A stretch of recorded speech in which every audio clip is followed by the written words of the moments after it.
Well, welcome back, everyone, and thank you for joining CCI Huronia today for our November Lunch and Learn webinar, where we're going to be talking about technology in condos. I'm Sonja Hodis, one of the many directors at CCI Huronia and a condo lawyer, as well as your moderator today. Well, over the past 2 years, many of us have been forced to embrace new technologies, and it hasn't always been by choice. Things are changing rapidly, and every time you turn around, there just seems to be a new app or gizmo that's supposed to make your life easier. Well, today, you're lucky we are going to be looking at what is new or improved in the world of technology that affects condos specifically, and how you can take advantage of this technology, either to make your life easier as a property manager or director, or save your corporation some money.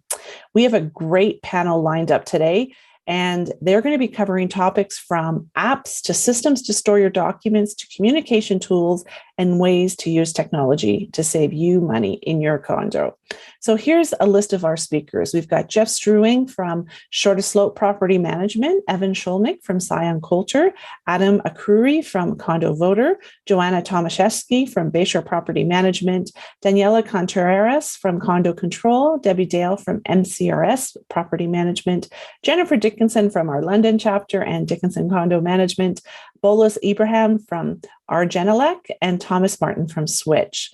Information about our speakers will be posted in the chat box throughout the webinar, along with their contact information. So if you want to find out any more information about what they're talking about, you can reach out to them directly. However, before we get this webinar rolling, I do want to also give a big shout out to our sponsors and thank our sponsors for supporting CCI Huronia and our webinar series. As I've said before, and I'll say it again, without our sponsors, we're not able to provide these webinars free of charge to our viewers. So thank you again to our sponsors, who are Integrity Property Management, FCS Fire Consulting Services, Aaliyah Associates, Condominium Lawyers, Spark Pay, and Shift Suite. If you do want to contact our sponsors, if you just go back onto the CCI Huronia website and click on the webinar, just like you did to register for today, you can also click on their logos, and that they will be directed to their websites, and you can contact them. Also, the webinar recording will have their logos underneath, and you can click on those logos and be directed to their websites. So thank you again to our sponsors. For some of you, this may be your first time attending one of our webinars, and so I just want to let you know who the Canadian Condominium Institute is. We usually refer to us as CCI, but we are an independent nonprofit organization formed in 1982. We have chapters across the country, and in Ontario alone, we have 8 chapters. CCI Huronia is one of those Ontario chapters, and we are, for at least this month, this will be the last time I'll be able to say this, the winner of the Lorne Young Chapter of the Year Award for Tier 1. CCI National is having their AGM next week, and they will be announcing the new winners of the Lorne Young Chapter of the Year.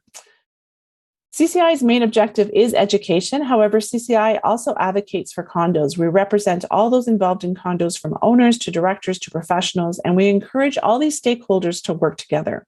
If you want to experience the benefits of membership and you're not currently a member of CCI, check out one of your local chapters and consider joining today.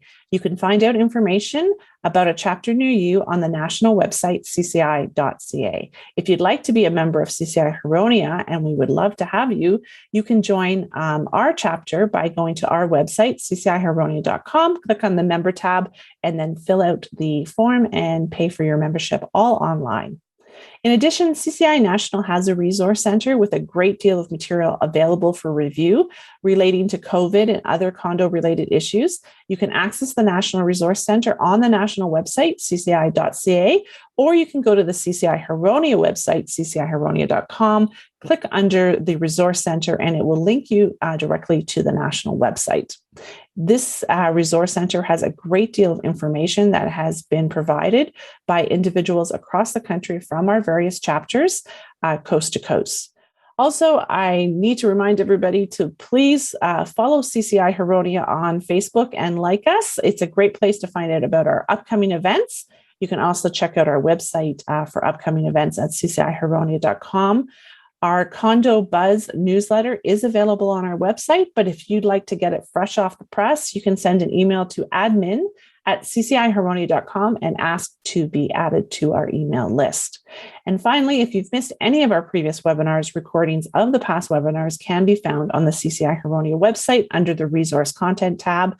And when you watch our videos, please subscribe to our channel, like our videos, and share them. Just a couple of housekeeping matters. We are recording today's webinar, so we just ask everyone to keep their phones and mics muted, and you can shut your cameras off if you don't want to be visible on the recording.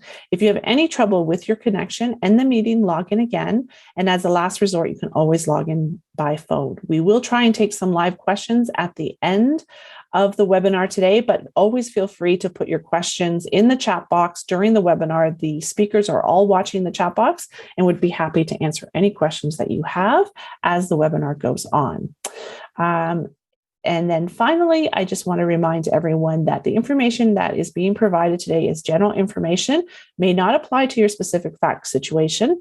We are not endorsing any specific products or services mentioned today. We are just bringing this information to you so that you can do your own homework and find out what is best for you and your community.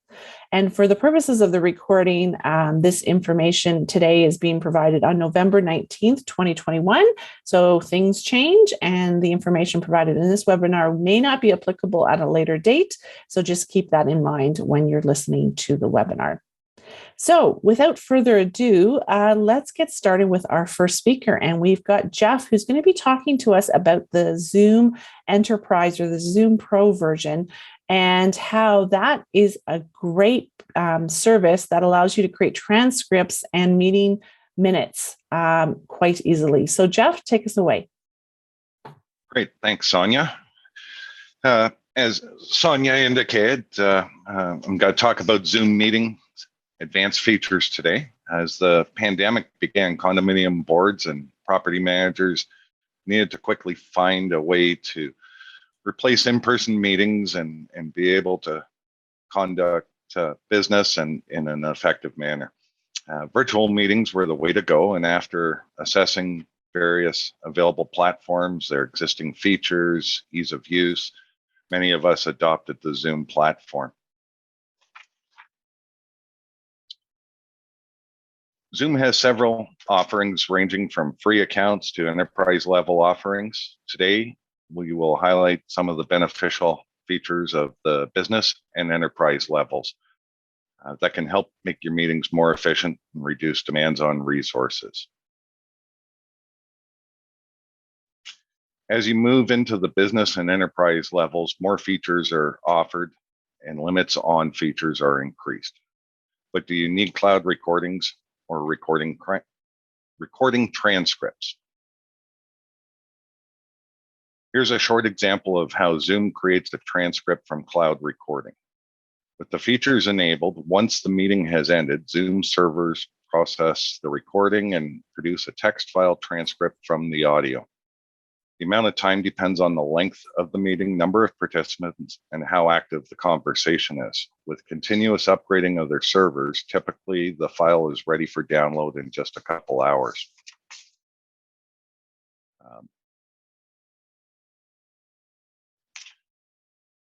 Before I get into the tips, that transcript can easily be taken offline, and a recording secretary or admin person can convert that into a formal set of minutes without having to attend the meeting. So some tips for a successful virtual meeting: quality recordings and accurate transcripts. Activate recordings to the cloud to ensure you have adequate storage. The transcript feature needs to be recorded to the cloud so that Zoom servers can then turn that into a text transcript.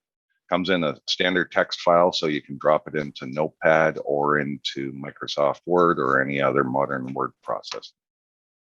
Ask participants to speak clearly and one at a time, even mute when not speaking. If you have 2 or 3 people speaking over top of one another, sometimes it will garble the transcript. Encourage participants to join from a quiet environment. This is just common virtual meeting etiquette. Make sure you're in a separate room, preferably without loud noise, dogs banging around, etc. Interruptions like that will definitely cause glitches to the transcript. Provide meeting etiquette before the meeting starts, whether it's a simple board meeting or a homeowner meeting. Make it clear what the etiquette for the meeting is.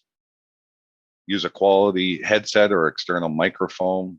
It will improve results. I've tried probably about 8 different setups and have found a good quality wireless headset with a microphone that's closer to the mouth will eliminate a lot of background noise and capture a much clearer recording.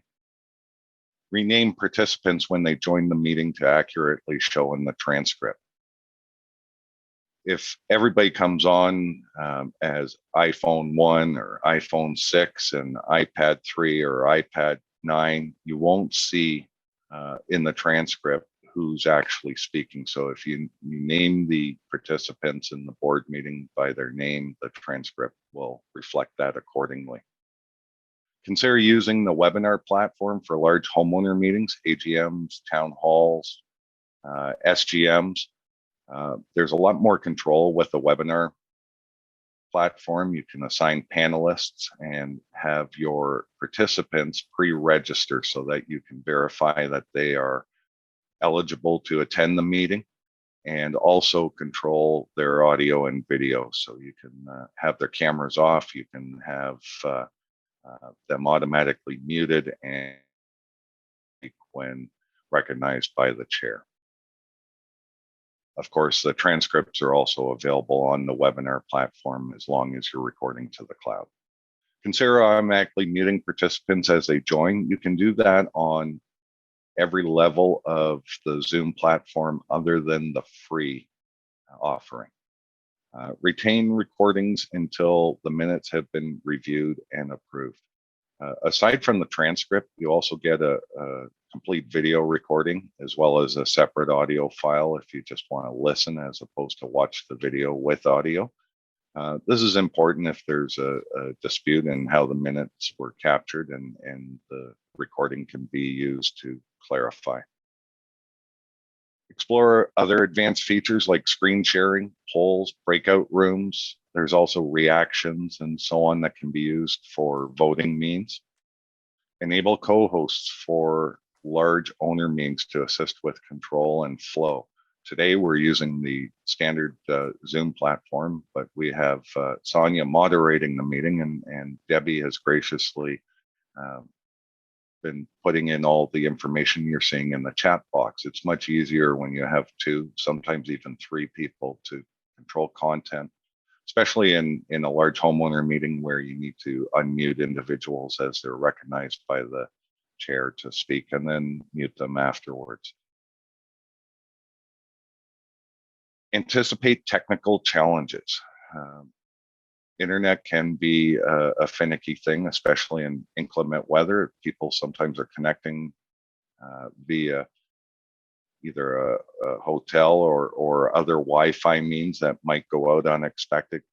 Provide a dial-in telephone access as a backup, so participants that may not even possess the technology to connect for a full video conference can connect by old-fashioned telephone or mobile device.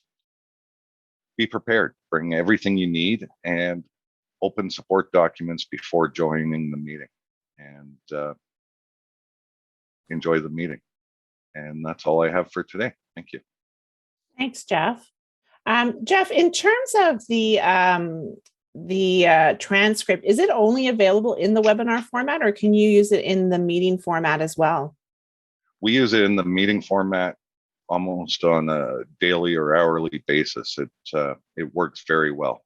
All of our board meetings we record to the cloud, and then the transcript is generated, as I said, usually within an hour or 2 of the conclusion of the meeting. Okay, that's great. So how much does it actually save in time when you're actually doing the meeting minutes? Like, what have you experienced? So for example, a board meeting that might have a lengthy agenda and a lot of discussion that may last 3-4 hours in length. Thankfully, those don't happen terribly often. That transcript can be converted to minutes, typically in under an hour.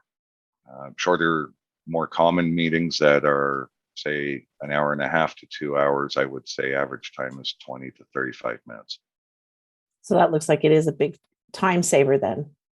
It is, but you also, reduce the chitter chatter a little bit, and there might be travel time involved if an in-person needs to be in the office to connect to be part of the meeting. You avoid that meeting if it's in the evening or on the weekend. They can do it the next business day when they're in the office. Yeah, great. Thanks, Jeff, for sharing that with us. Yeah, no problem. All right. So next we have Evan, and he's going to talk to us about managing condominium documents, but specifically condominium documents from an engineering perspective. Evan? Thanks, Sonia. I appreciate that. I'm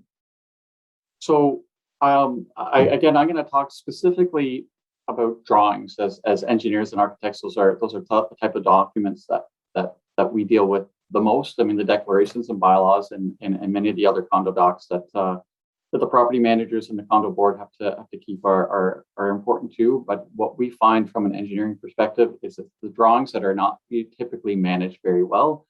And I just wanted to give everybody a sense of how engineers use those drawings and why they're important to us, and then just the importance of safekeeping them and what we're typically seeing and what we can do to improve the way we're keeping the drawings and accessing drawings.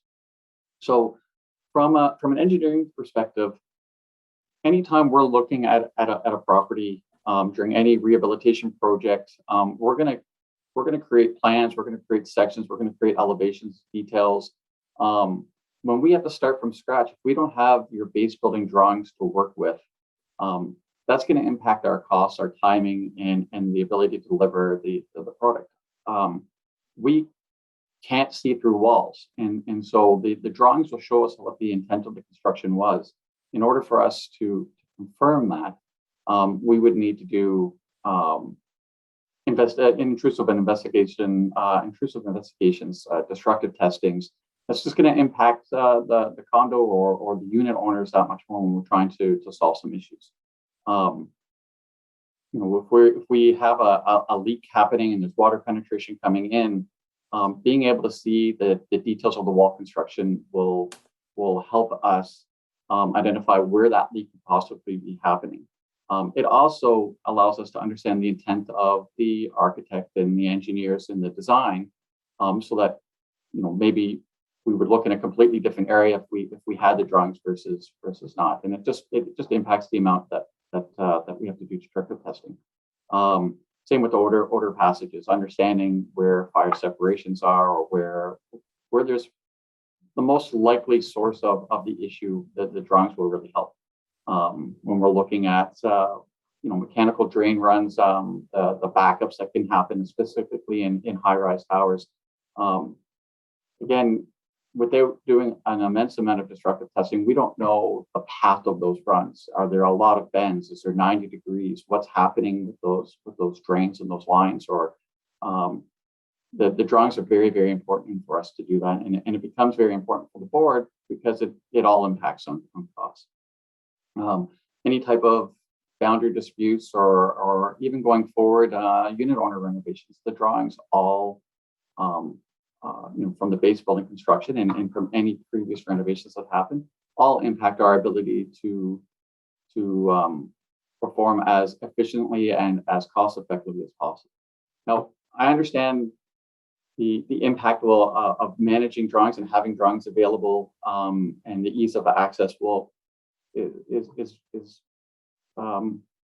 dependent on the size of the condo. Obviously, a very tall high-rise tower with many, many units is going to have a higher impact than a common elements or a townhouse complex with very few common elements that would be depicted on the drawings. But it's still very important to be able to access any of the documentation from over the years, from initial construction to the present day. It all helps us when doing work. what we're typically seeing when we go and ask, when we start a project and we're asked to give a proposal or take a look at an issue, is we're dealing with very typical situations. The drawings are typically still held in hard copy formats, and we want to get away from that. I want to show you, there's a better way than hard copy. Hard copies get lost when an engineer or an architect or any vendor is needing them. There's cost to duplicate those. There's cost to courier them. There's time that it takes for you to go and find, or the property manager to go and find those drawings and to do all of that. Sometimes they're lost or never returned. They get damaged over time, and even if they just sit there and roll up, eventually the drawings and the hard copies will degrade. So finding a way to get out of the hard copy and bring them into the digital world is first and foremost. And we recommend scanning to a PDF format, as it is the most universal format that people are dealing with. For those newer condominiums that might have the benefit of actually having CAD drawings, we still recommending keeping a DWG or the AutoCAD drawing, which is what the engineer and the architect might use, as well as keeping a PDF.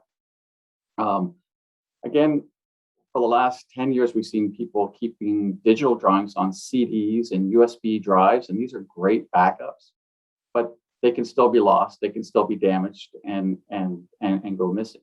So our recommendation for every condo board is to get your drawings scanned and to get them into a store, an online. We recommend an online store that's going to stay with the condo, regardless if a property management changes and there's turnover there, or the board changes.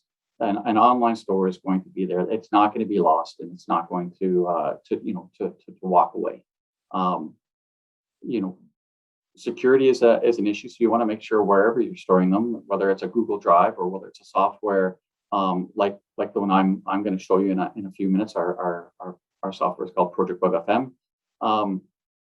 Regardless of which way you go, depending on your needs and the amount of drawings, it should still be secure. You don't want those drawings going out to people that it's not intended to go to, and you only want those that you want to give access to get. So I see what's an online source. So just an online repository somewhere to hold digital drawings, whether that's in a Google Drive or a OneDrive, or whether that's in a more proprietary system like what we have. And I believe there's a number of different condo resources that offer file storage for these type of things. And the big thing is, regardless of which one you use, is let's get your drawings digital. Let's make it easier for people to get to and to use those drawings. You don't want to have to, when there's a leak happening and you've got to shut off a water main, you don't want to have to run to the site to figure out which is the valve to turn off. You want to be at home dealing with the emergency if you're the property manager, and being able to call your service and saying this is here's the drawing, so you can figure out which one, or I can direct you as to where it is. And keeping everything in what we've seen over the years is in the basement of the property, or up in a mechanical room, or hidden behind Christmas decorations. They're not typically the most, the ease of access is the most top of mind item when for property managers or for condo boards and keeping these drawings. So having it online is going to reduce the demands of time from everyone. Maybe what I'll do is just quickly show you what our online repository for this looks like. Share my screen.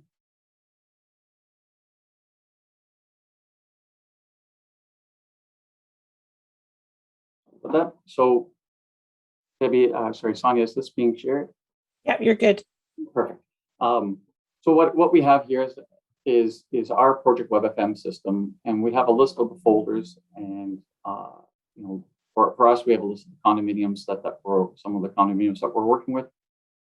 And this is an organization, and the organization doesn't how you sort it and how you organize it is going to be dependent on just how many drawings you have. A site that might have 5 or 10 drawings doesn't need to break this down, but we have some sites that have thousands of drawings. And so organization becomes more key. The other thing is when we're scanning the drawings, the solution, you want to make sure you're able to easily find the drawings. Having just 1.pdf, 2.pdf, 3.pdf, this doesn't help people. What's helping is that description that comes up. I'm looking for the site plan. I'm looking for the riser. I'm looking for, a roof plan. Let's make it easier for you to disseminate the information to the people that need it. And that's not just finding it. That's also being able to really quickly and easily, without having to go to the cost of couriers or reprographic firms to make copies. We can now just simply email it, and that'll go out to a link to whoever it is that needs access to that site. The other thing you can do is if you don't even want to go to that step and you just want the people that need the drawings to have access to the drawings, where you can create them as a user and give them access. So if it's an engineer that you're constantly working with, if it's a lawyer, if it's a property management, you can just add them into the system, and then they're self-serve, and you just don't have to deal with drawings ever again. And that's the goal, is to take that worry away, so that when you need the drawings, you're using the drawings. You're not spending time finding the drawings, worrying, does it exist or did it get lost? You're just logging on and seeing that.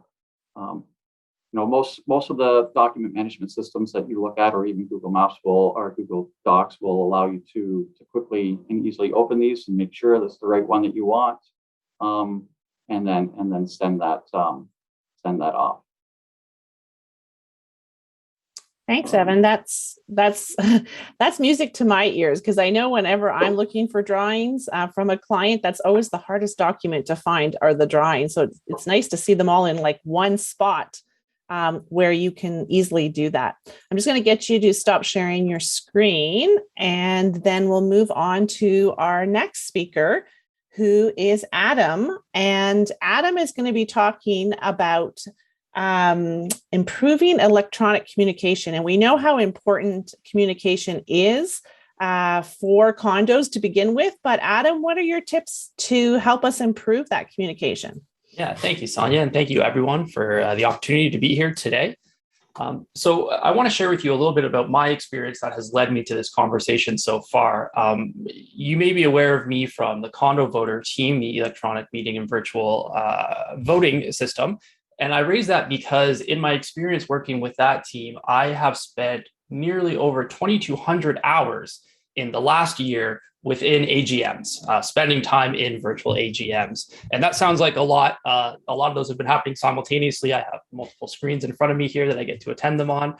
But I raise it because there's been one common concern that I continue to hear from AGM to AGM, and that is always in transparency of information, accuracy of communication, and the amount of time it takes to communicate or speak with both owners, property managers, and board members. And there's some really easy ways that I can recommend to you today that we can solve some of these concerns. So I'm going to walk you through those right now.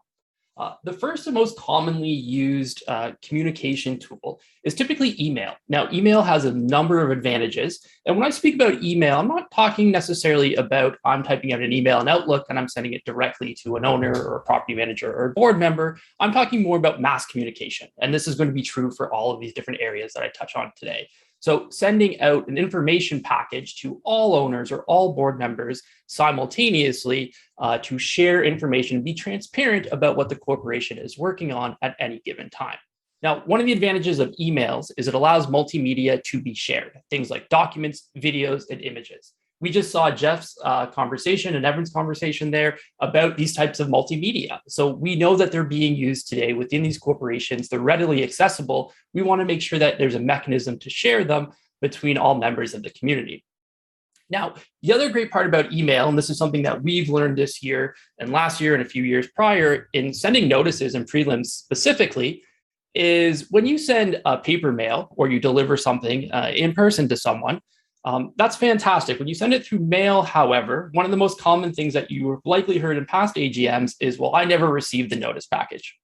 It's kind of hard to challenge that, even in the scenario where you know that you put into the mailbox of that unit. The great part about email is you can actually track recipients, you can track whether they've received it, and probably most importantly, you can track whether you open it. So you have a diarization of understanding who has seen the communication that you are sending out to the community. There's a huge amount of advantage within that. And this is now a proven model. We've seen it, especially with the adoption of virtual meetings and electronic voting over the past year. So we know this works. And on top of all of that, it's environmentally friendly. And that's a win-win for everyone. Now, another form of communication, which is less used, but has a number of advantages, is text messaging. Now, likewise, when you think of text messaging, it's typically sending a single text message to someone that you know, a number that you have saved in your phone. Text messaging can be used in other areas, and it can also be used as a mass communication tool. So there are services out there that allow you to broadcast set messages to a group of phone numbers, a group of individuals that you have, which typically you will have on your property owners list. One of the other advantages of text messaging is that it becomes interactive.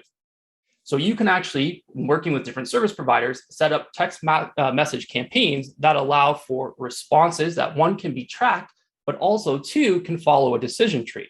So a great example of this is using a text message for a survey, for example. Sending out a text message to all owners asking for their opinion, their feedback on a certain item. And that could be, let's use landscaping for an example today. Do you think that the landscaping at the front of the lobby needs to be updated? When you send that text message, it can provide you an option saying, respond Y if yes, respond no, or N if no, or respond M if maybe you're unsure. And that information can actually be captured, summarized back, and gives you information to help make decisions related to your corporation and your community.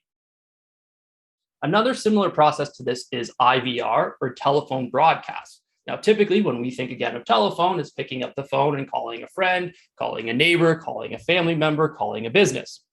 Another way that we can use this is through this IVR technology. And that allows us to, similar to text messages, create campaigns that can be interactive and engaging if someone were to pick up the phone. So a few examples of this would be, and the most simple, is simply recording a voice message and having that broadcast out to a set of members or a set of phone numbers. So the way that that works is when you pick up the phone, that voice message will automatically play. We've heard these before. We get them all of the time. When they're used for good within the community, there's a number of advantages to them. The flip side of that is if you don't pick up the phone, that voice message will be left on the voicemail machine. And the next time someone goes to pick up those messages, that voice message will be played that way. The great part about this is it provides a little bit of personality in the messaging, because it can be yourself as a property manager, as a board member, or perhaps even an owner who is actually recording this voice message and leaving it on the owner's, again, voicemail or live call. There is another initiative that works there too, and that's actually, and this is what we use for our telephone voting platform, is AI to record and capture this type of information. And the way that that works, it's very cool actually, is you type out the message that you want to leave, you submit it, and an AI voice, which sounds very much like a human being, will actually play that message in real time. The great part about that is it's very cost effective, and you can change that messaging in real time if you want to during the campaign or during that information life cycle. So any alterations to that message would automatically update and could be rebroadcast or sent to anyone who had not already received it. Finally, on that IVR topic is also the ability to do, similar to surveys, the engagement and the back and forth, the interaction. So press 1 if you would like to hear more information, 2 if you would like to connect live to the PM, press 3 if you would like to leave a message for the board members, just as an example. So when we start to talk about these new communication tools, they sound fantastic in theory. But typically the concern quickly becomes we're opening up new communication channels. And with that comes an easier method for individuals to contact us in return, which I always find so ironic when I speak to clients, because to me, that's the purpose we're trying to solve. We want to open up those communication channels. When we really start to distill it down, the concern becomes you're creating more work. If you open up those communication channels, then I need to respond to those communications. And this is where the full communication lifecycle comes in my opinion. This is where something like a case management system becomes very advantageous to yourself or to your board members. And a case management system will allow you to track, diarize, and summarize these communications that are going back and forth. Most importantly, it allows you to automatically respond to those communications with minimal effort using one of the three areas that we just touched on, either text messaging, email, or IVR. The fantastic part about this too is when it's diarized and captured like this, there's continuity in business depending on when team members switch out. So I always use board members as a fantastic example here. If your next board or members of your board become elected the year after, there is now this full diarized audit history of the communication, what was responded to, what was said to owners, and probably more importantly, how owners responded back to that and their concerns. So in my experience, when I'm within these AGMs, more often than not, board members specifically are going above and beyond to represent their community. And they're doing that through one-on-one communication. This type of mass communication can sometimes get lost. Now, the idea or the concept of a case management tool for communication provides an excellent way of quantifying the work that the board has done year over year. For example, you can imagine being in the AGM and stating, we received 54 complaints about landscaping last year. We can even share with you the unit numbers who have these concerns, and we probably wouldn't share those unit numbers, but we can speak to those unit numbers who have that concern. And as a result, we're considering an additional $2,000 budget in the landscaping budget to replace the garden outside the lobby. That becomes very powerful. It also shows a united front for your board members, for you as a property manager, and for the community as a whole. So let's just extend this out slightly more. And if we can think about being in the AGM and showing this as a graph or as a pie chart, we can show the different types of concerns, questions, or comments we received, and we can categorize them or diarize them. And again, this is going back to those communication tools that we use. That's what's enabling the ability for us to report on this. More importantly, we can show subsequently the tally of how many of those concerns were resolved, the time in which it took to resolve them, and what was done to resolve them. Now, the key here being through a case management system, through these communication tools, it automates all of this work for us. The system can track these types of items. You can categorize them when they come in. And again, I'm talking about the inbound communications that come as a response to your outbound communication. And then you can also create these kind of standardized communication templates as auto responses to these concerns, or you can categorize groups of members or groups of unit owners, as individuals who all share this concern, and you can send communication types directly to them, but also showcase that in your AGM to share, again, that effort, that work that you have been creating annually. So very briefly here, I'll just wrap up in saying that there's a number of different communication tools: text message, email, IVR, auto broadcast. If you're using any of those, you're likely going to want to couple them with a strong case management system. And that case management system is going to include tracking and diarization of cases. It's going to include auto responses, categorization, and outcomes of those cases. It's probably going to include document management, because you're going to see some documents shared back and forth during those conversations and communication. Multiple types of inputs and outbounds. And by that, again, I mean the text message, IVR, and email, but also as inbound, you can set up web pages to submit requests or concerns directly to the board or to the PM, emails to go directly to that create a queue for case tracking. And then finally, you're going to have very strong reporting mechanisms.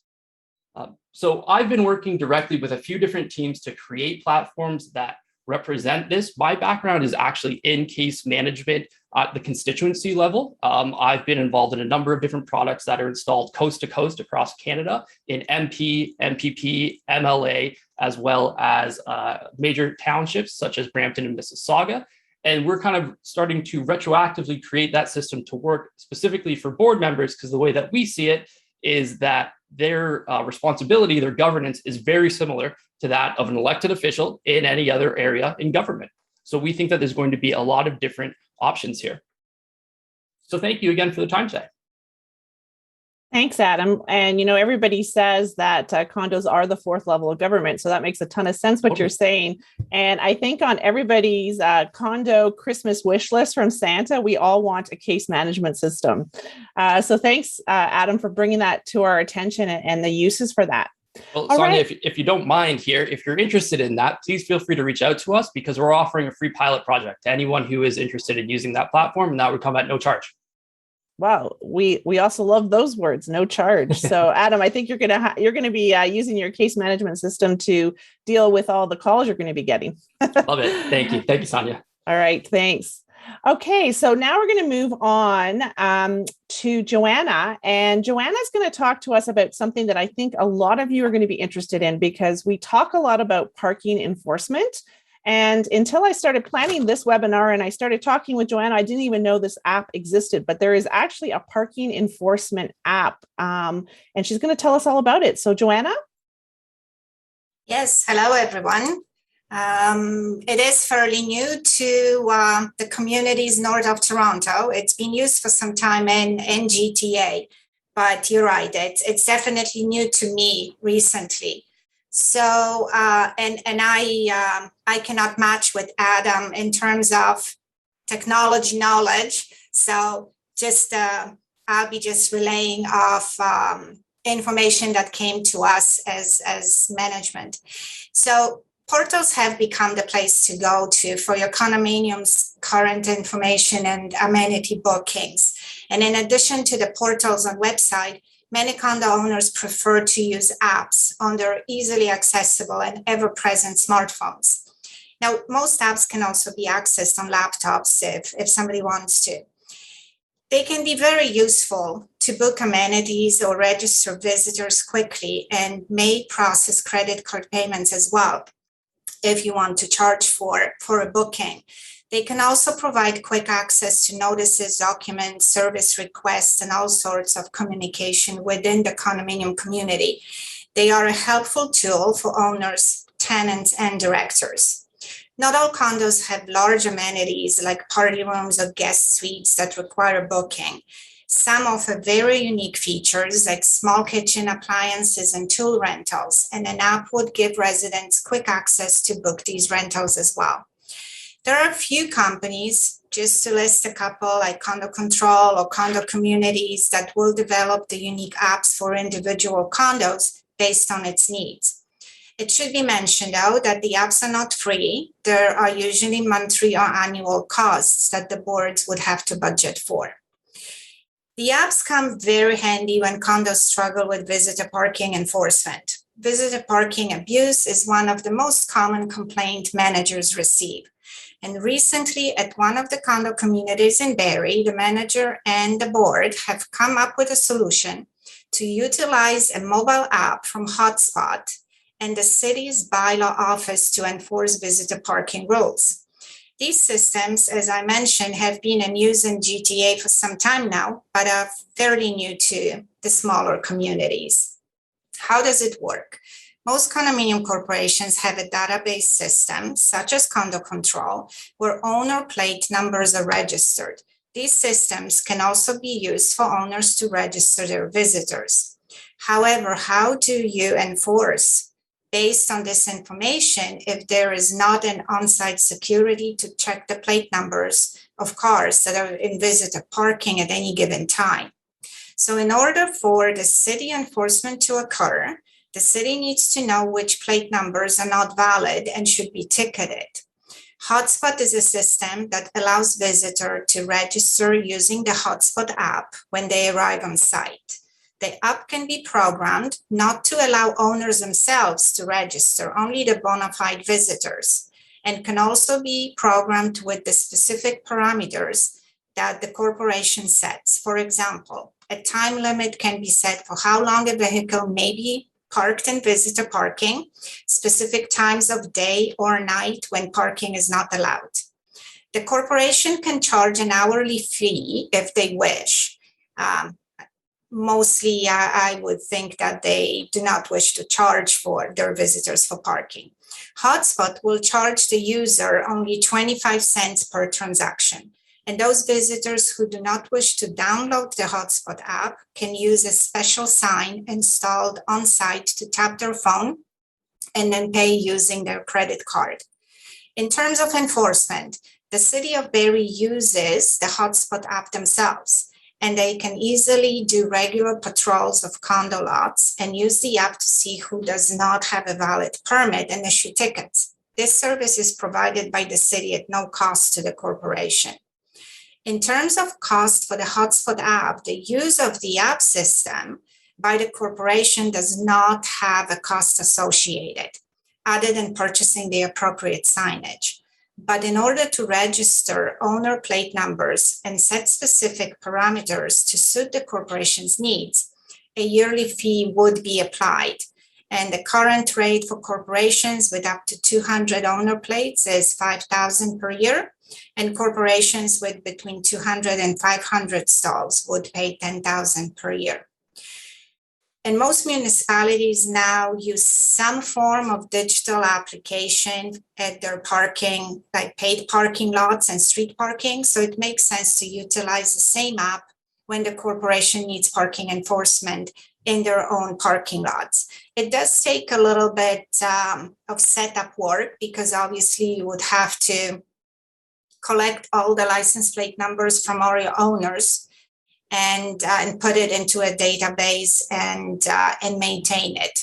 But once it's there, and just to maintain it, it should really work very well. And it is working very well for a lot of communities. Thank you. Thanks, Joanna. And it sounds like a good solution to a very prominent problem that condos have to deal with on a daily basis, and property managers have to deal with especially. So thanks for sharing that with us. And you mentioned condo control, and we're lucky today because we have Daniela with us from Condo Control, and she's going to talk to us about the amenity booking app and a little bit about the visitor parking applications that they have. Daniela? Thank you, Sonja. Thank you for inviting us. And thank you, Joanna, for the introduction too. Condo Control is a property management software, but today we want to discuss amenity booking and visitor parking, which are one of the two common complaints that impact thousands of condo residents in Ontario, right?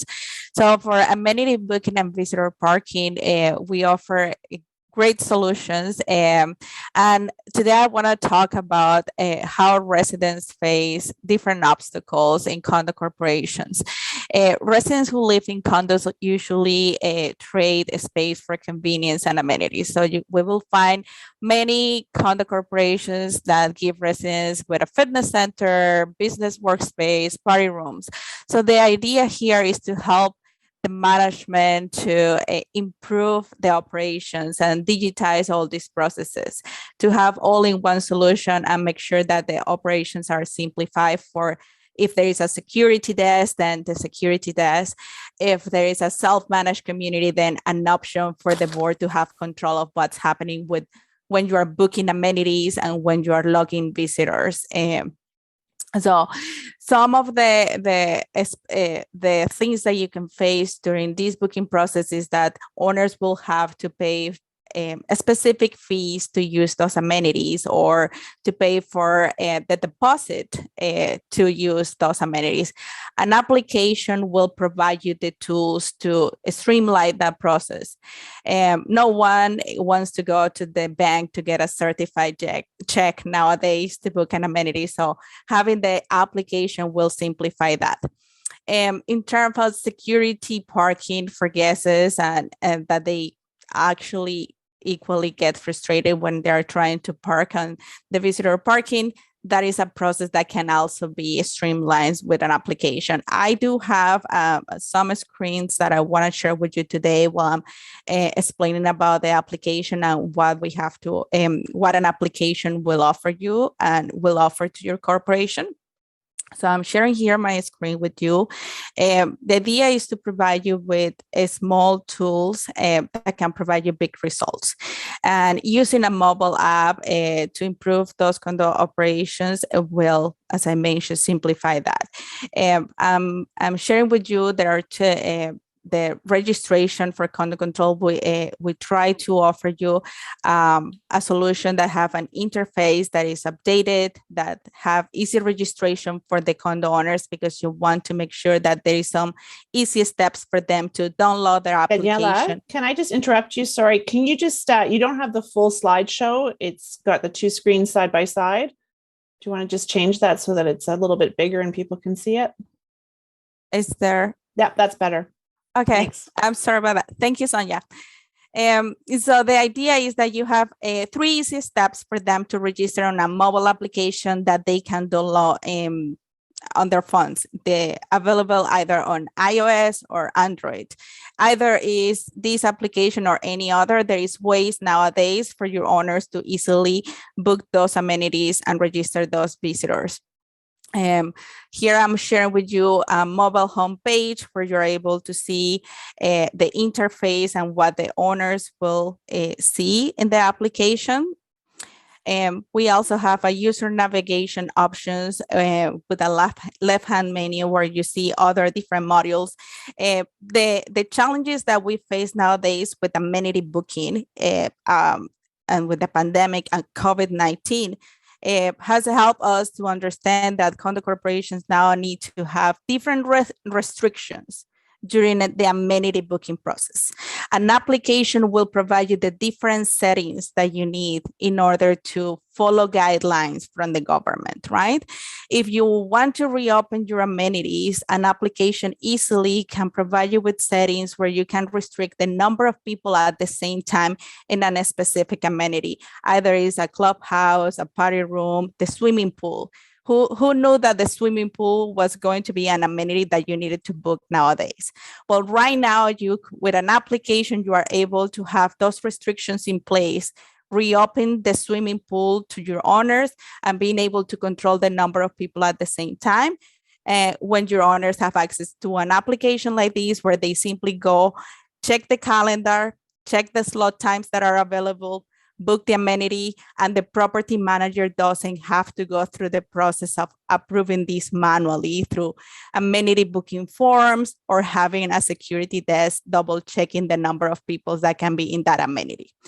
The amenity booking option offers you a calendar that you have access to see the time slots available.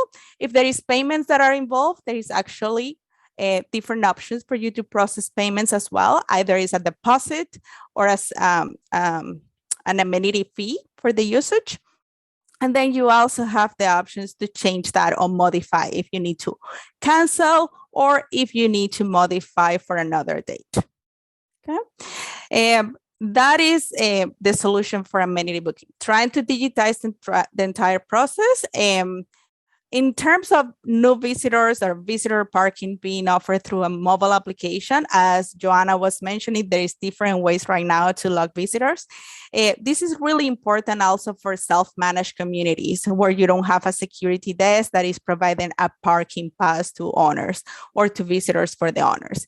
We also have an option for you to have a self-managed registration for your visitors where you as an owner, you are able to log a visitor with their name, the parking pass that they need for the costume time, either is an overnight pass or a 3-day pass with their vehicle information. And then when that is being registered, you are able to email this parking pass to your visitor right away. If there is security or parking enforcement in place, you can easily provide a special access to the enforcement company for them to have access to a report so they are able to also enforce parking. You don't need to actually print the parking pass, but you can go paperless by having this report that will help the person that's doing the parking enforcement.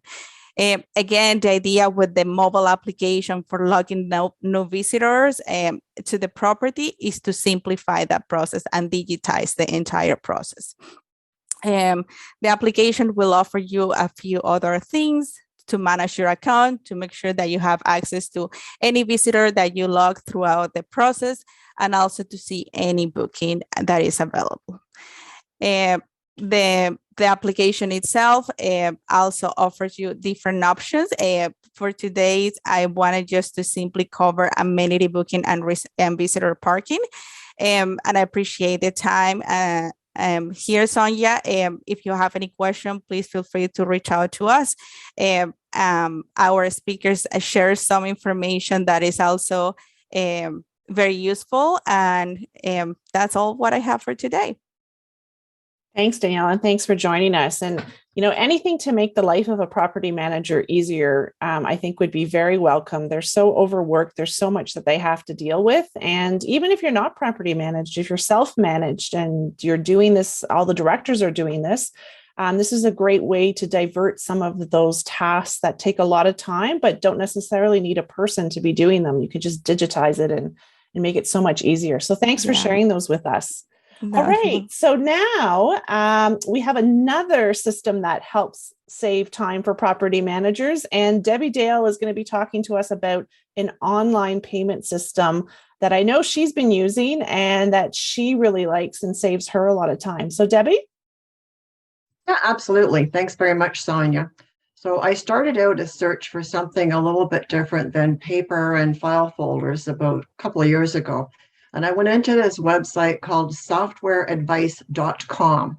And I realized that, they did ratings on different technology that's available. And I found something called ShiftSuite.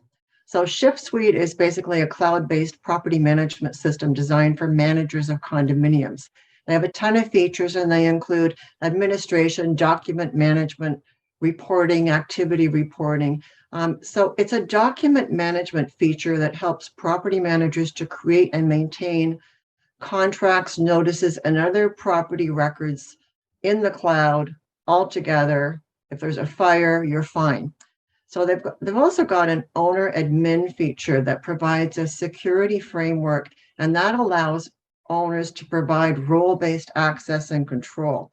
So I decided to partner with this company and bring them in with my own company and do some work. It's worked out really well. Their solution provides activity tracking features so that we can monitor user activities on a real-time basis. They also have accounting features, including ledgers for owner payments. So our owners in our managed condos can click online. They can figure out whether they're in arrears. They can print out a statement as to what they paid for the year. And it's all done behind the scenes without getting in touch with the management staff whatsoever. The self-service portal is really very useful. So we used this for a couple of years, absolutely loved it. Then I had this big event in my office, and it's the event that nobody that's in property management ever wants to hear about, and it was a fraud.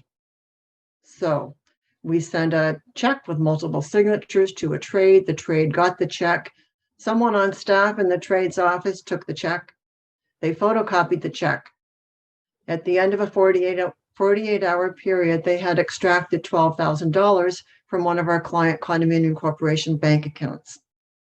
It took us 5.5 months to get the money back. We did get every penny of it back, but 5.5 months of time getting in touch with the bank, talking to the bank manager, just a lot of hassles. So at that stage, I thought, okay, what are we going to do about check fraud? Did some reading on that and realized, my God, it's a huge issue. And of course, with COVID, it was a larger issue than it had ever been before. So I got in touch with my folks at ShiftSuite and said, okay, what do we got? So they introduced me to something called SparkPay. So SparkPay is a really cost-effective, environmentally friendly alternative to the old outdated paper check system. The paper checks, of course, were inconvenient. And in our experience with the check fraud, I was looking for a way to never have to write another check. So I got up this morning over coffee, spent about $272,000, and then made a piece of toast. And let me tell you how that works. So it's a cloud-based platform that integrates seamlessly with QuickBooks and all kinds of other accounting systems. And it allows a digital review and approval process. So I'm able to take a look at a payment that's sitting in SparkPay. So this morning I got up, here's all the corporations, logged into the first corporation. Oh, okay, there's a bill. It's to a certain trade. It's for a certain amount. I can click on the actual invoice, see what the invoice is, and then I can make a decision whether or not I'm going to approve that invoice. So it's great at my end as the owner of a management firm. It works out really well for me, but by the time I got done my coffee and had made my toast, I had done this with 20 some odd corporations this morning. My client directors, some are in Tampa, one is in Brazil, one's over in Hawaii. They were doing the same thing with the same invoices for their own corporations. So they were on the internet, they were approving invoices. A couple of them had questions. They sent in questions on the invoices. And it's just an extremely slick process. So I thought this is a good thing to share with you folks. I have found it's been a real life changer, game changer. Our clients love it. Our treasurers on condo boards can go back historically and see what's been paid to each trade.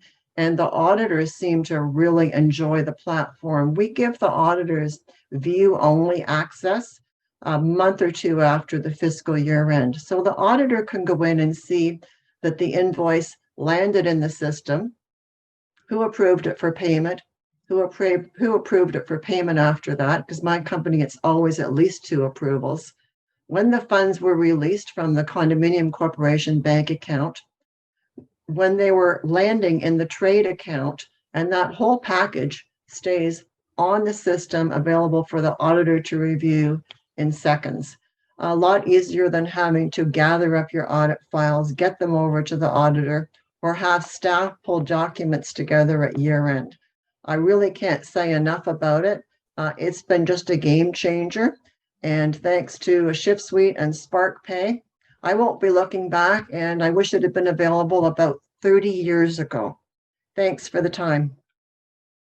Thanks, Debbie. And being an end user of that product, I can tell you it's great because it gets deposited into your bank account. You don't need to wait for checks to come to get paid. So it is a great system. And, you know, all, again, multitasking, what you guys do as managers, to be able to do all of that before you've had toast in the morning and finished your coffee, that's pretty amazing. Thanks, Debbie, for sharing that. All right, so now we're going to move on to another property manager, Jennifer. And Jennifer's from our London chapter. She's been on our webinars before. Jennifer, you're going to talk to us about owner portals, not because it's a new technology, but a new way of using that technology. Thanks, Sonja. So in 2019, our company interviewed some software providers recommended to us as a way to improve our efficiencies. And as anybody who has experienced a software change, things got worse before they got better. But they didn't just change for us, they changed hugely for the better for our board members. We had owners going from relying on letters, newsletters, emails, and basic versions of rule storage on our old website to a whole new level of access. And so now owners can receive all sorts of information, and they can receive announcements, the length of a tweet to their cell phones or longer ones to their email with just a few clicks from us. It's loaded to their owner's portal. So you're seeing an example. It's just a test screen for us. So we can show examples to new owners and new board members. But the nice thing about these announcements is that we can set removal dates. So say the fire system testing is happening on Thursday, so we'll let owners know they don't need to act on this fire alarm that they're about to hear. They can even text us back through the system, basically on their phone. They can text us back and it comes to our portal. So all of our staff members can see the text message if they need help with something. So if you set up your, like as a property manager, I can set up the app. There's an app specifically related to this software system that I have on my phone, and I can get the text messages through the system without them ever having my personal cell phone number. So that saves those phone calls later on, which I'm sure all of you have experienced and did not enjoy. We can store unlimited files to the owner's portal system. So we have folders for corporation documents, condo forms. So if they want to fill out a pre-authorized payment form or a disclosure form for the AGM, we can also post we have their declarations, bylaws, rules, and whatnot. And some corporations have more folders, but we can also post their individual unit documents to their individual units, so only they can see them. So say an alteration agreement, and then they can see later on as they're going to sell, they can, reference those again. So one big thing about this document storage, and we make sure that it's all things that they can all see. We don't share things that are, say, unredacted minutes or something. it saves us time because we're getting less records requests and less emails requesting items. So currently about 47%, I think I saw yesterday, of our owners have signed in at least once. And we can even go into every individual unit owner's page, and we can see when they signed in last, or if we've sent their password and they've refused to sign in. So sometimes that allows us to fact check their stories, which I'm sure you've all heard different versions of the truth. Within the portal, though, these owners can submit requests. So for maintenance or general inquiries, so they have a question about their condo fees, or they want to book a move, something along those lines. So each of these requests are tagged with a number, or we call them a task number, which allows us to easily track it in the future as well. So it gets tagged multiple ways in our system, so we know it's related to the unit, so we can search the task by the unit number or the task number. It's very helpful. Just today we had somebody complain for the 5th time about critters in their attic, and they don't have an attic, so it allowed us to kind of save a little bit of time tracking that back. And the nice thing is that we can share updates to those requests when we have something, and we can share it with the owner only, or we can share it with both them and the board members, or the board members, and everybody will get an email accordingly. So the nice thing about this portal system, beyond all of that, is that they can go in and download their payments, so they can email themselves a statement, say they need it for tax purposes.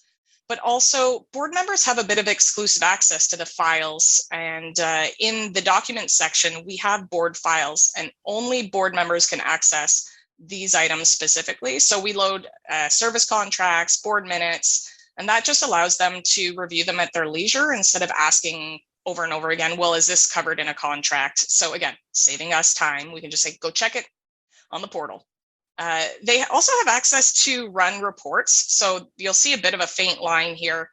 These items below are only for board members. So a regular owner won't have access to them. But these board members can run reports in between board meetings, which again, allows to save time for questions asked. So they can log in and they can run owners' statements. They can see the current association owners' violations that have been tagged for units. So those are rule infractions. And what that does is it just, again, allows us less questions coming in. We can just say, listen, you've got access to the information. We want fewer emails. The nice other thing, and we just heard from, I think it was Debbie, sorry, talking about bill approvals. This is a system also where they can log in, see the invoice. There's no bills requiring approval for here because this is a test account. But they can log in, see the invoice, consent to paying it, reply with a question if they need to, comes to us again through the system. And what it does is it saves us from having to create a check, drive to the property, and it allows for 2 approvers on each payment. We can ask for more approvers, but we specifically say 2. And then while we're on site as a property manager, the nice thing about this system is the violations we can log while we're on site through the app that's on our phone. So we can take a picture, say somebody's allowing vines to grow up their siding and that's against the rules. We can take a picture, log it right while we're on site, and it goes directly to the owner while we're still there. I mean, I try to walk around the corner a little bit so they don't see me taking that picture and then entering the information, but it saves so much time in the follow-up to site inspections. So it takes me a few more minutes while I'm on site, but then the hours less time for the letters that we're writing later is just phenomenal. Saves our administrators and letter writers and whatnot in the office so much time. So we found this pandemic to actually be a really good excuse to push this newer system. And in January 2020, I think we had about 10% of owners willing to use it, and now we're up to 47%. That's including, of course, people who don't have email. So yeah, we're really excited and happy that people are starting to adopt this with abandon. Thanks, Jen. I mean, that's really cool. And anything to avoid more records requests and having to deal with them is a good reason to implement some system like this. And, before we used to talk about owner portals and we'd put up the governing documents and there might be some general information, but that was the extent to which they were used. So it's really cool to see how it's expanded now to a bunch of different uses. I know that probably one question that everybody's having is this portal that you're using unique to your management company, or what service are you using for this portal? Just so we can get that question asked and answered. Of course. So this is Buildium, and they're a company that basically they offer a version for everybody, and it can be targeted towards rentals as well as condos. But then you can modify what you need out of it. So like we can add our logo into things. So it can automatically create our letterhead within it. When we can generate a letter out of that violation. So again, we're not just having to do all the little extra things, but it's definitely customizable to a point. Obviously not everything is completely customizable because it's not created specifically for us, but we found them to be great. Okay, thanks, Jen. And so there's a couple, there's definitely different service providers out there, and there's a couple that we've talked about today. And so you can do the research and see which works best for you. All right, so now we're going to really switch gears and do a 360 and talk about something totally unrelated to everything we've talked about, except that it's still technology.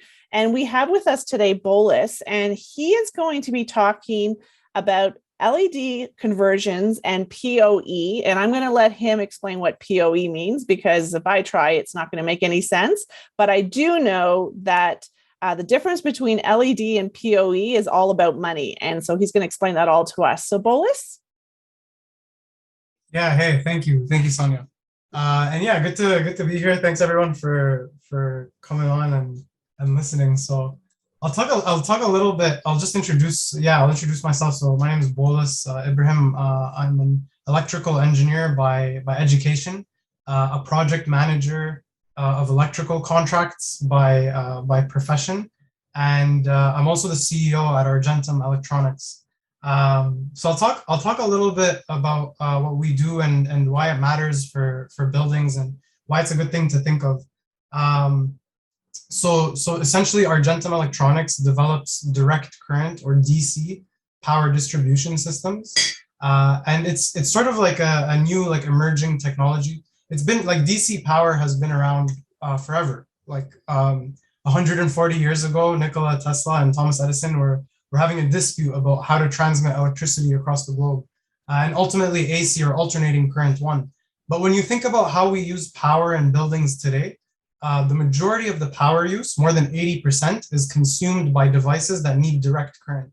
So we end up having to make this very inefficient conversion from AC to DC. It's very obvious if you pick up your cell phone charger while it's charging your phone. So on one side, you have the wall, which has alternating current, and on the other side, you have your phone, which needs direct current because it has a battery, and batteries can only work with DC. So while you're charging your phone, you can feel how warm it gets. That warmth represents about a 30% loss in power.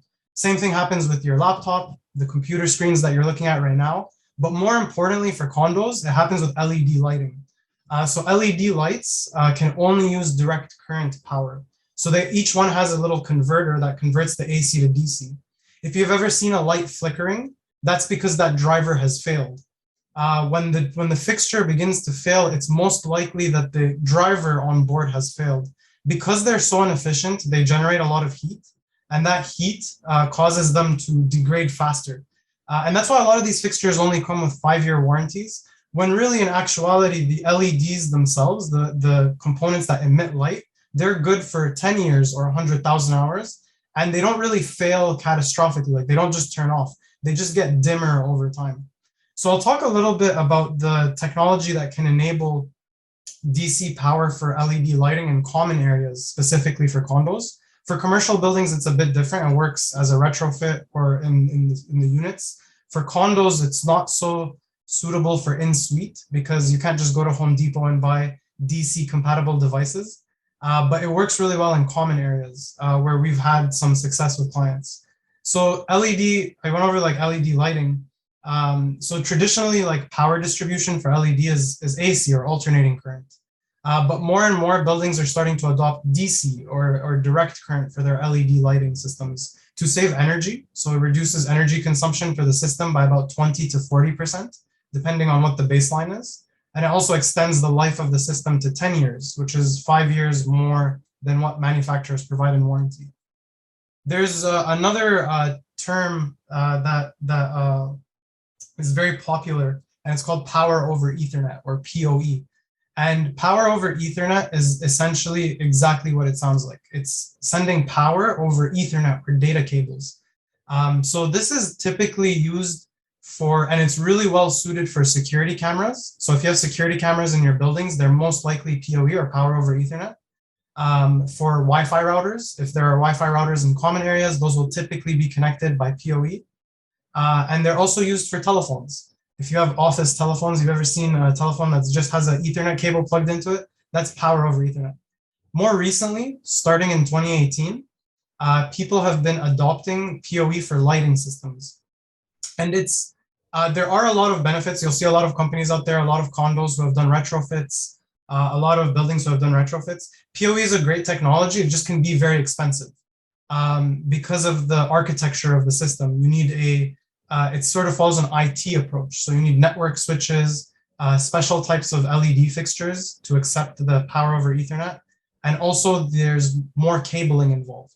And so what we did was we rethought the way the system would work to reduce that capital cost. So it's not a barrier for people to adopt an energy saving solution. So it's kind of like what I have like on the wall here beside me. And essentially the idea is that there's a panel in the electrical room that's essentially called a DC sub-panel. And that converts the AC to DC, or alternating current to direct current, at one point very efficiently. And then distributes the direct current, or DC, to the rest of the lights in the building. So essentially it's a emerging tech that's not really sexy, so not a lot of people talk about it. But it is a great way to extend the life of an LED system for time of retrofit. And it's also a great way to reduce energy consumption for time of retrofit. So those are the major two benefits of LED lighting on a DC-based system, is that you can reduce your capital costs, you can extend the life of the system, and also reduce the operating costs or the power consumption of the system. And yeah, that's pretty much it. I'm happy to answer any questions. I'll leave it like super short and super focused, and I'll just I'll check the chat for any questions. Thanks, Bolis. And at the end of the day, that all translates into money, which is language that we all talk in condo land. So if you have any questions for Bolis, put them in the chat box. We are running a little bit tight on time, so I'm not sure how much time we're going to have at the end for just general questions. Awesome. So if you have any questions for any of the speakers, this is a good time to get them into the chat box, and they'll be watching that chat box. I see there's some discussion going on right now in the chat box about security of information in different platforms, and there's different chat responses there. So if you're interested in that issue, check out the chat box. All right, awesome. So now we're moving on to our last speaker for today, and that's Thomas, and he's going to be talking about electrical vehicles and this new vehicle to grid pilot project. So Thomas, tell us all about it. There we go. You can hear me now. So my name's Thomas, and I'm the Director of Business Development nationally for Switch Energy. We're based in Toronto. That's where our head office is. That's where the company is founded. And today I just wanted to give you an insight to what's coming down the pipe in terms of electric vehicle technology, and maybe what your building needs to think about in terms of how they will scale the infrastructure with the number of EVs coming to the building. So our main business, if you don't know already, is installing electric vehicle charging in condominiums. And that can range from shared charging stations like the one in this photo, where you have a handful of them in your visitor parking, right through to private charging stations. So we get a lot of private residents in condos calling us to put charging stations in their dedicated space. This is the business end. This is what I think about all day. And as many of you know, every building's different, so they need a slightly tailored solution. But in short, you can think of us like the network provider, like a cell phone, like a Bell or a Rogers, to the charging station. The resident purchases the charging station and we operate it. And the service that we're providing is billing them for the amount of energy that they consume. So on a monthly basis, we send them a bill for how much energy they use, and we send that money back to the condo corporation because the money came from the main meter in the building. And in short, that's what our service is. If you want to chat a little bit more and further, I have my contact information on the last slide. But for the purposes of today's discussion, I wanted to give you a quick insight to some of the technology that we're investing in. We have a pretty lengthy research and development pipeline, but vehicle to grid is a term you may have heard. And vehicle to grid means sending the energy from the vehicle back into the building or back to the grid. And this is something relatively new, and I'll be very upfront in saying, it's a few years away before we see it at scale. But for the sake of today's conversation, we're just talking about the potential. Each vehicle has a very large battery, and to put that into scale, an electric vehicle can probably power your home for 3 or 4 days. If you've seen the new Ford F-150 commercials, they're advertising your Ford can power your house for up to a week if there's a power outage or an incident. So that just gives you a sense of how much energy is in that vehicle. So right now, there is, I think, about 60 of us on the call. And whether you have a car or not, most of us have cars sitting in the driveway doing nothing right now. So over the course of a day, you might only drive your car for an hour or two. And for the remaining hours, that battery asset is sitting there idle. So certain utilities, Toronto Hydro, OPG, they're all working on programs right now to be rolled out in a few years that will allow you to send a little bit of energy from that car back to the grid. Just think of it like just like solar, you're giving energy back to the grid and you're offsetting demand. So electric vehicles are going to be an extension of that. And in a few years' time, we're going to see all of our local utilities roll out programs that incentivize drivers or fleets or companies to have their vehicles plugged in overnight so they can not take all the energy, but maybe a few percentage points just to help ease the stress on the grid. And if you see here in this diagram, we also compare it with regular charging stations as well as regular battery storage. And this is a photo of what it would look like in practice. This big charging station on the right-hand side is actually a fast charger. So it's not something you would have in a residence condo spot. And on the left-hand side, we have batteries. So the idea of this project is that between the electric vehicle, regular charging stations that are one way, they only consume, and the battery storage, we can use this as an ecosystem to think of it as buy and sell energy within the building. And we can use these tools to offset peak demand, curtail. If we know that, it's a hot August afternoon and there's going to be a peak due to the air conditioning, we can preserve and model so that these systems can discharge during that peak. This site in particular is at a large commercial building in downtown Toronto. And we're actually, as we speak, installing in a 600-unit condominium in Toronto as well.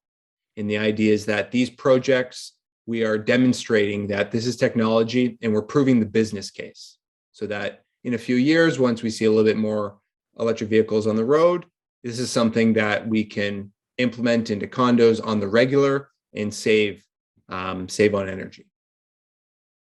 Going back to our regular business, providing condos an outlook to what infrastructure they need to provide residents charging is the name of the game. It's not just a matter of plugging into a wall or plugging into a circuit with the lights. The resident needs to pay to have power brought from that electrical room to their parking space. But what you may not have come across if you haven't looked into this is the condo is responsible to give them access. The term access in the condo law is a bit of a loose term, but just think of it as the condo board has an obligation to provide them an electrical panel to hook up to. Most buildings right now weren't equipped with the spare capacity, but what we're doing with condos on the daily is providing them a long-term infrastructure plan that scales with the number of EVs coming to the building. I'll keep it short because I know we're short for time. This is my contact information. We are the EV charging experts. We're happy to come by the building, give you a bit of a presentation specific to your building. Feel free to reach out, and I'll leave it at that for today. Thank you. All right. Thanks, Thomas, for sharing that information. I know electrical vehicles are a very hot topic in condos, and there's a lot of questions. We had a great discussion at the national conference last weekend about energy and this being able to use energy from the electrical vehicles as well. So thanks for sharing that information. We are really, who knew technology was so exciting and that time would pass so fast? I can't believe we're an hour and a half gone now, and we're almost at the end of the webinar.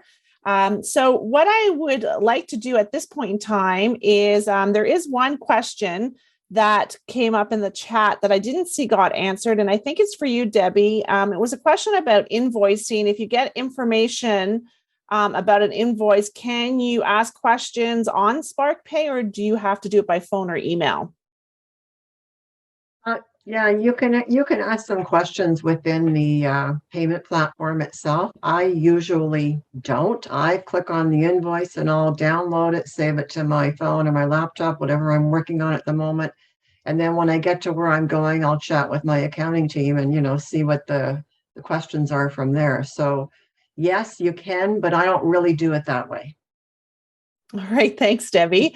There was another question in the chat box asking for Thomas's contact information. It's in the chat box. So if you're looking for that, go to the chat box to find it. And I think we're at the end of the webinar. Thank you to all of our panel members for joining us today. This has been such a great, interesting topic. It's not one that we normally cover. But if you like this topic and you want some more webinars focused on technology, send us an email to admin@ccihuronia.com and let us know that, or put it in the chat and tell us that you want some more webinars along this line, and we'll try and get that organized. So thank you to our speakers. Thank you to all of you for joining us today on a Friday afternoon. And most importantly, thank you to our sponsors. Once again, without them, we're not able to provide these webinars free of charge. And you see our sponsor logos up there: Integrity Property Management, Shift Suite, SparkPay, Aaliyah Associates, Condominium Lawyers, and FCS Fire Consulting Services. So reach out to them and check out on our website. If you click on any of their logos under the webinar for today, you'll get directly linked to their website and you can get more information about them there. Don't forget that a recording of today's webinar will be on our website next week. Don't forget to mark the next webinar, which is on December 17th. This is our legal panel and case law update. It's one of our most popular ones. So you definitely want to be joining me and some other condo lawyers as we talk about what the courts and tribunals have been saying about condo issues over the last year. If you want to register, just go to our website, ccihuronia.com. If you have any suggestions for topics or speakers for our future webinars, send an email to admin@ccihuronia.com and let us know what you think. And please don't forget to join us on Facebook. And if you are looking for other educational events at other chapters across Ontario, here's a listing of what's coming up in the next couple of weeks. CCI Golden Horseshoe is having their level 300 CAT course on November 24th. You can go to cci-ghc.ca for more information. CCI Grand River is having their level 300 Tarion course on December 4th, cci-grc.ca. CCI London, this is Jennifer's chapter, is having a webinar on November 30th on human rights, diversity, and inclusion in condos. You can go to cci-sw.on.ca